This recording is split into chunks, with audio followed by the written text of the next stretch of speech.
Excellent. Well, I think we will begin now. Thank you very much for everyone who's joined us. It's Mark Satin's turn now to work on the GI Leadership webinar series.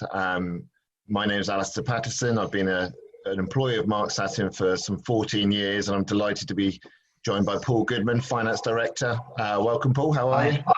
Hi. Good, thanks. Good. Obviously logging in remotely. I wanted to basically just give a bit of a heads up in terms of what we'll be covering today. I think clearly we're in unprecedented times, and whilst we can't give specific answers in order to survive this, I think there are sort of four key areas that we should be looking at in the finance world in order to help navigate some of the challenges that we see within an SME environment. So Paul and I have discussed these.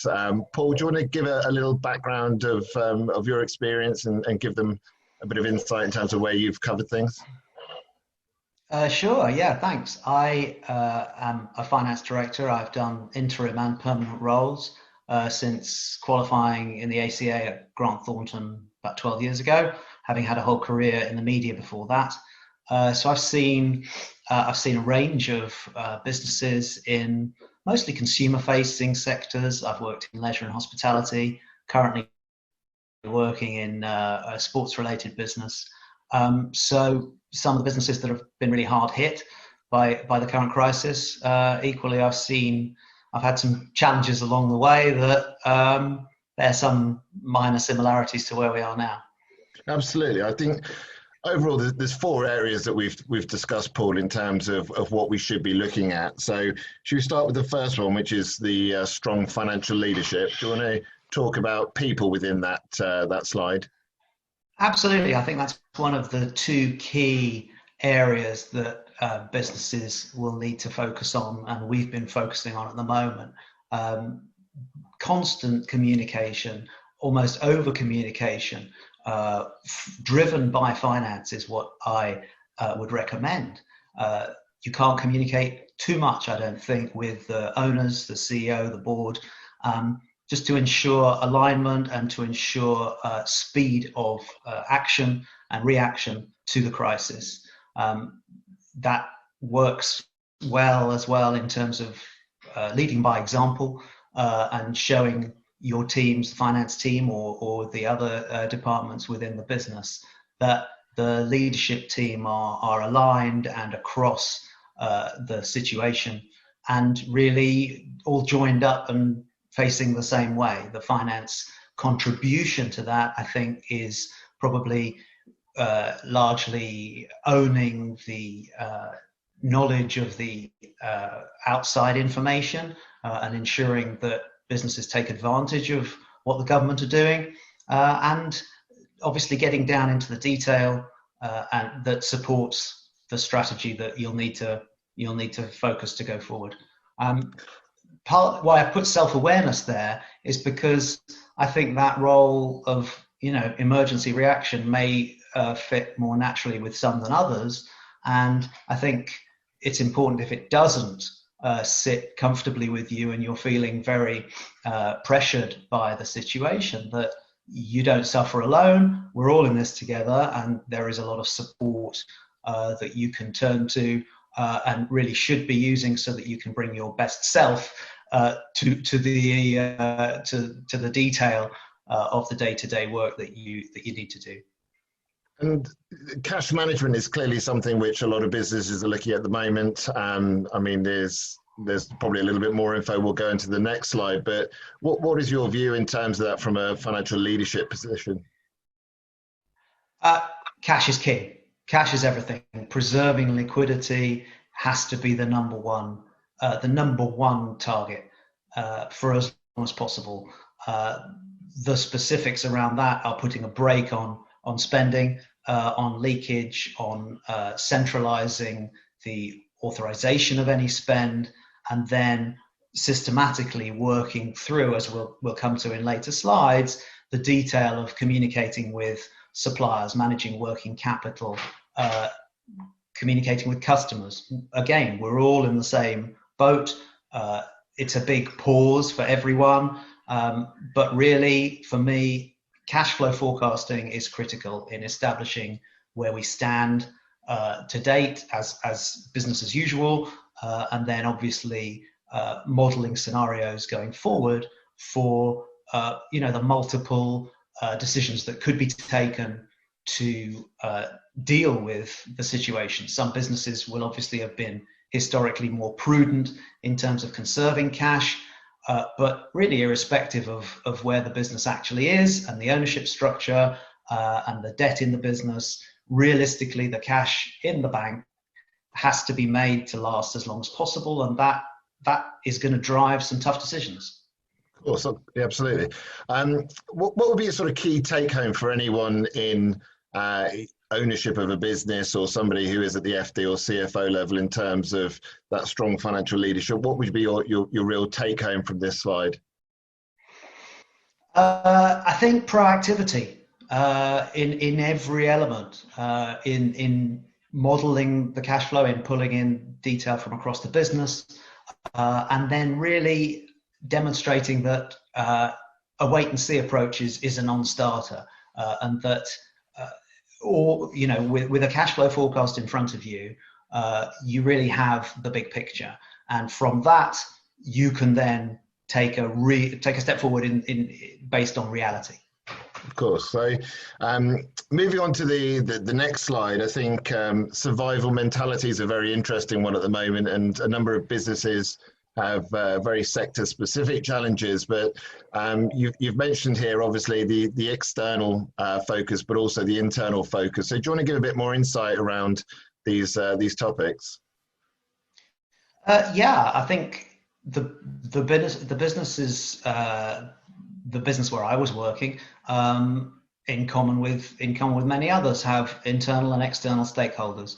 I think it's the businesses that are the most proactive in communicating with those stakeholders that probably are going to demonstrate that they have a survival mentality, which I think will help get buy-in from those external suppliers. For example, obviously a huge cost is going to be rent, and Ali, you and I were talking about our respective businesses and the landlords in both circumstances. That for us, without giving anything confidential away, having just paid in advance for the next quarter on our office, a matter of days before we knew we would have to vacate, we've had an unexpectedly supportive reaction, really, in terms of understanding the situation and what our business needs in terms of preserving cash and getting the most value from the cash that's already left the business.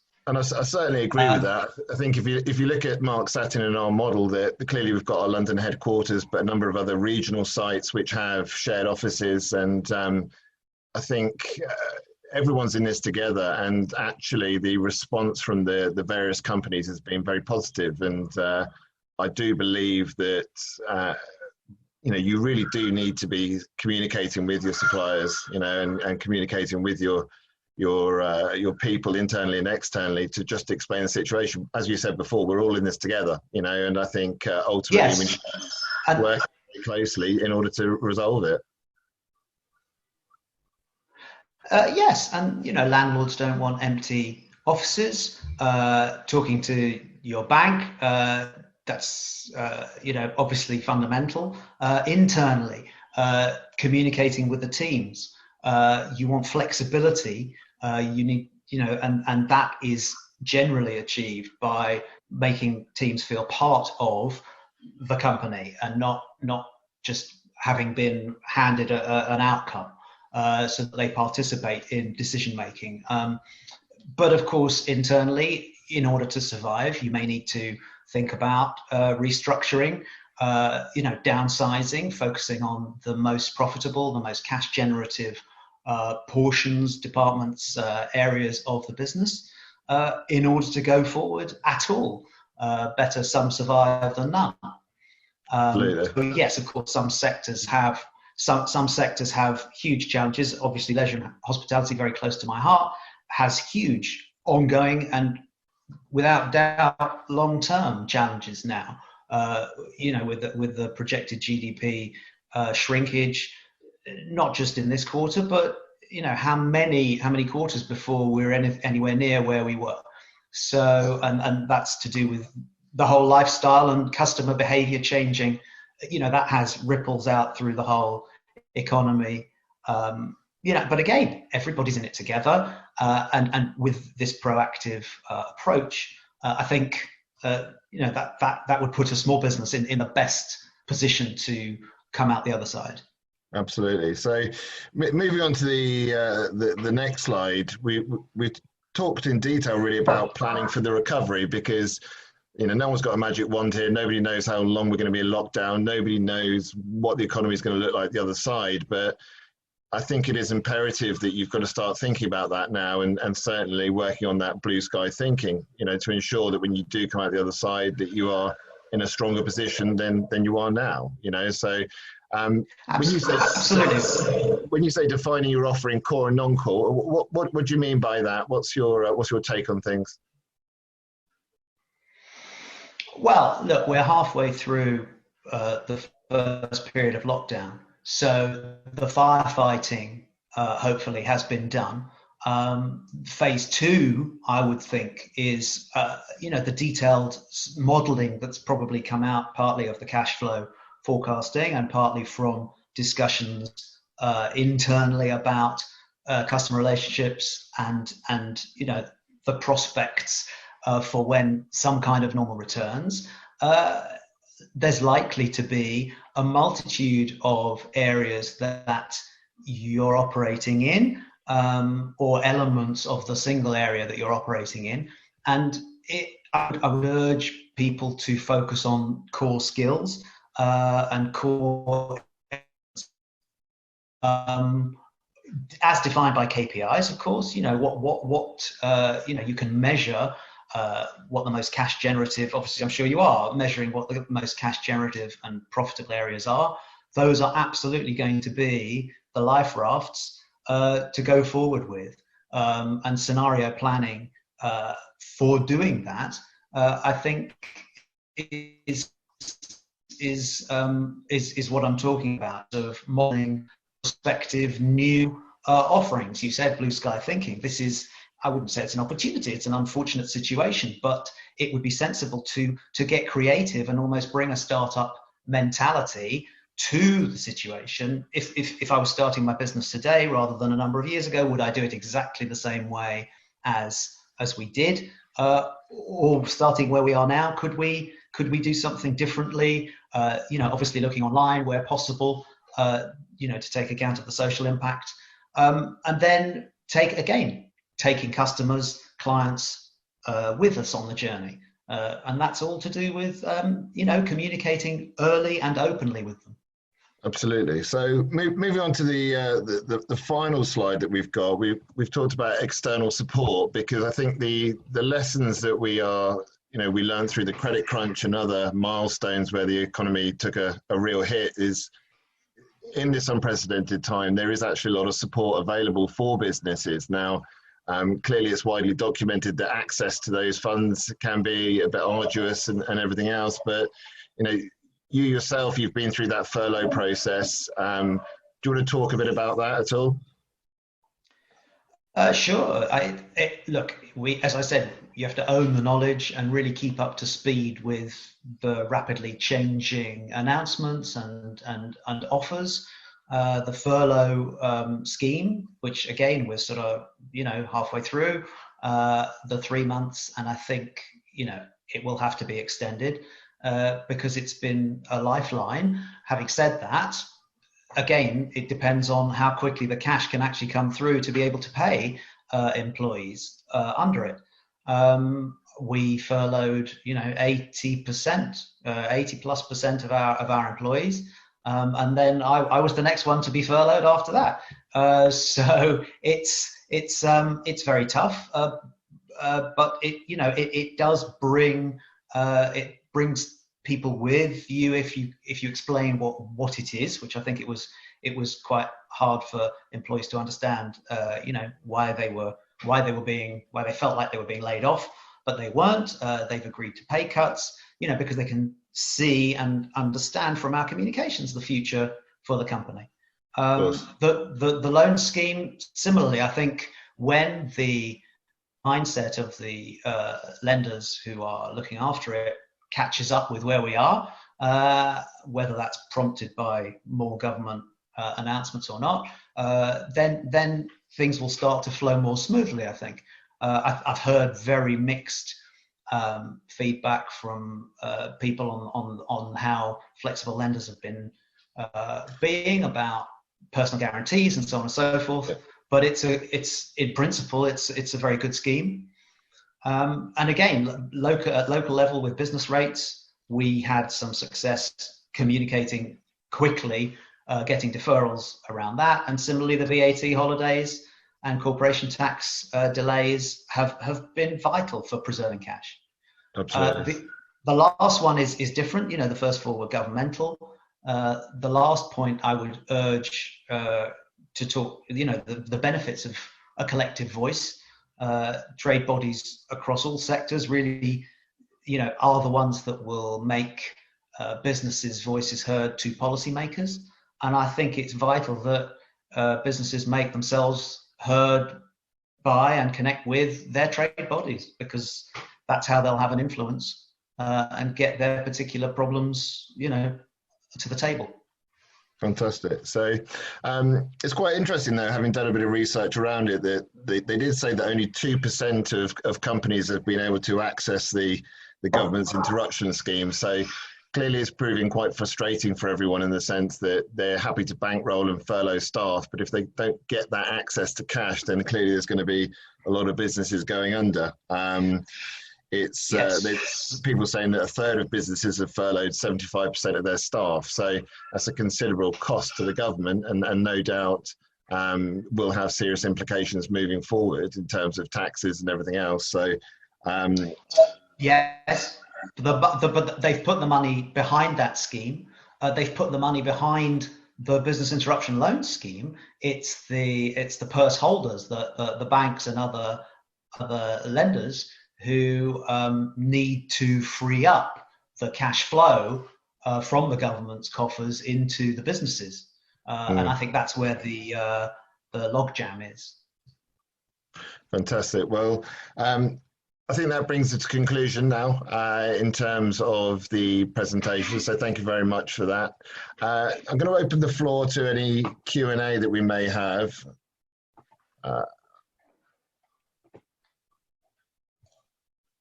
So I'm just looking into it now.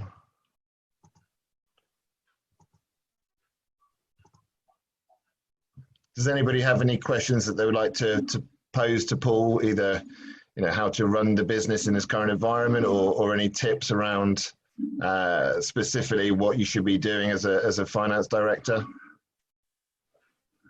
So here's the first question. What are your thoughts and ideas on how to cut costs in this type of environment? Paul, I'll let you take a lead on that one. Okay. Well, there's the difference of spreading payments, whereby costs that you've incurred you might not have to shell out the cash for.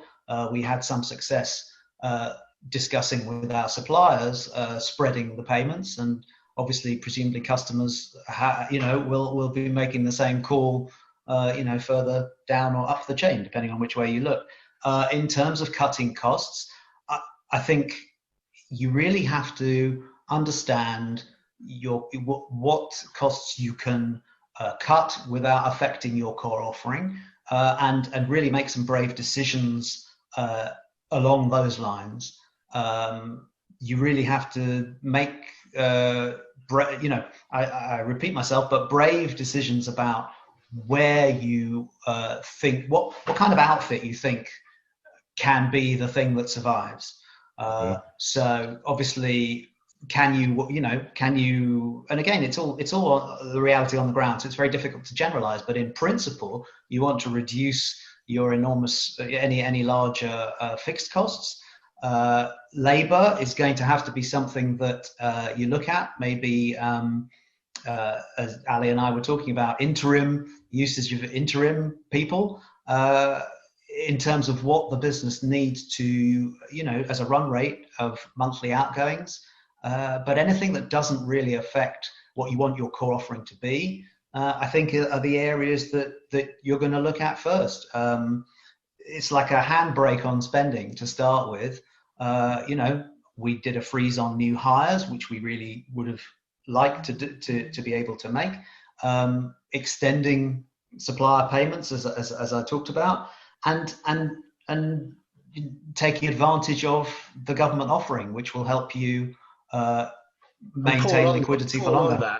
I genuinely do believe, and I might be teaching a lot of the accounting community there to suck eggs, but the first thing you need to do is understand your cash position. So getting rid of all your direct debits and making sure that you understand exactly where you are. And 100%. That was the leakage thing that we said at the very beginning. Absolutely. Direct debits that you didn't even think about. Yeah. Totally. Yeah. Before you know it, your cash position has changed overnight if you're not doing this. And ultimately, it's very difficult to give a broad answer to this because every industry have their own specific costs. And I think in days gone by, when you can maybe asset strip or sell some of your assets, then clearly that's a way of cutting costs. Now, whether people need that equipment or need those assets in the current environment, I think it's too early to tell.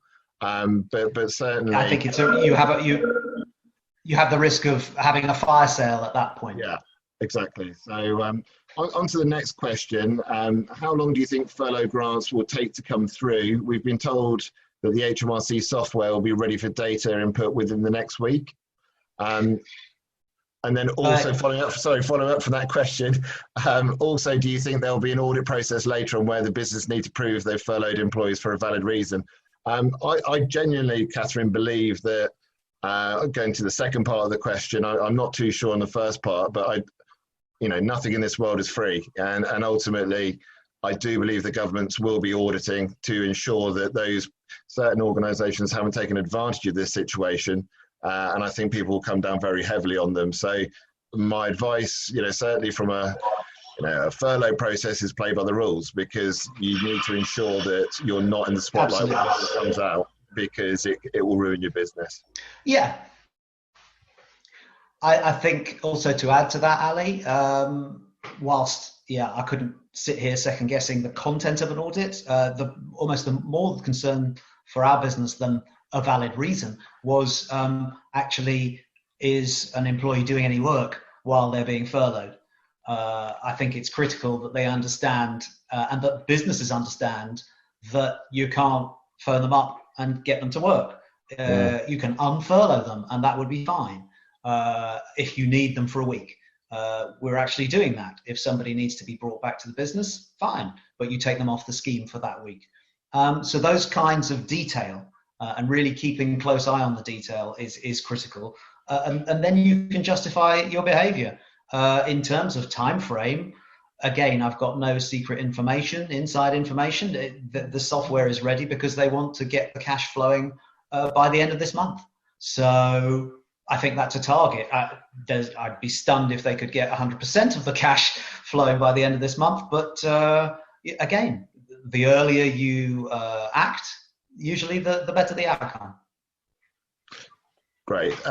Another question. Hi, Paul. What will be your advice to SMEs regarding stress testing of cash flows in time of heightened uncertainty? Stress testing of cash flows. I would obviously, look at your P&L and you've really got to model the different impacts of. Sorry, I've lost the screen in a second. You've really got to model the worst case scenario. I think fundamentally get it down on paper what your unavoidable costs are, and sort of work backwards from there. What's the leanest company that can come out of this? I would plan for the worst. Is my advice. And work backwards from there. Great. Are there any other questions from anybody on the webinar at all?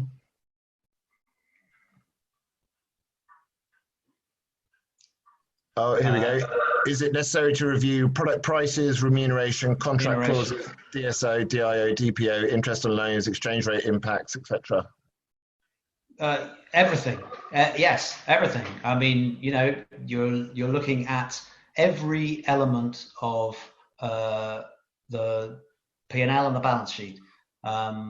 You've got to see what detail, where cash could come in, where cash goes out. So yeah, I would echo all of those. Fantastic. Any other questions from anybody at all?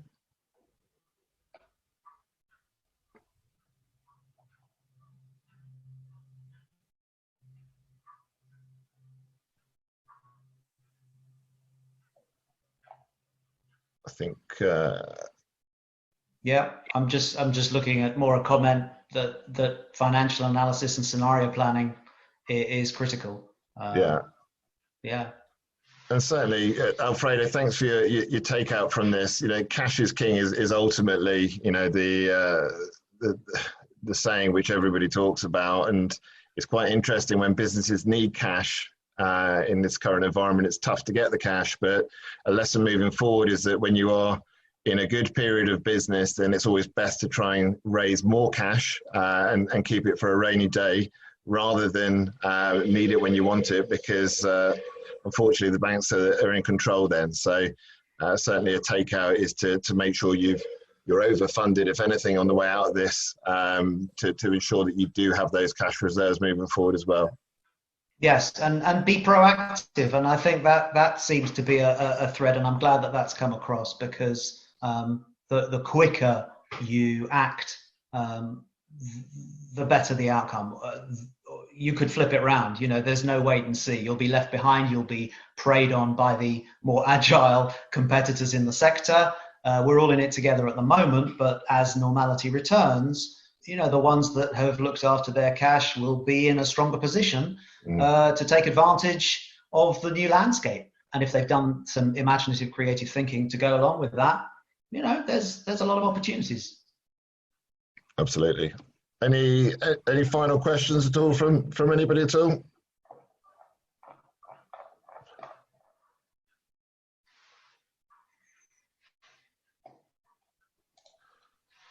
I think we're coming to the conclusion of the session. So, the one thing I would certainly say is also from a mental health perspective is that clearly in this environment people can feel alone, but I do believe that there is a unique commonality between all of us in the sense that we're going through this together, and you do need to communicate and make sure that you are communicating internally with your staff, but also externally, as we've touched upon earlier.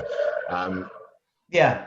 And lead by example, because lead by example. Look for help as a number one. If the finance director or somebody senior in the business is prepared to say, look, this is very tough and it's tough personally, that will be understood by people more junior in the team and in the business. And I think it's very important that you lead by example and look after yourselves as individuals to be able to make the smartest decisions. Yes.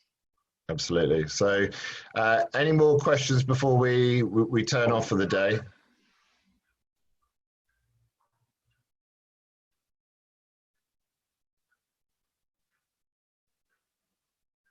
Doesn't look like it. So I just want to say thank you very much to everyone for joining. Paul, thanks very much for your time, and keep safe and keep indoors, everyone, and we'll hopefully catch up soon. Take care. All right. Cheers.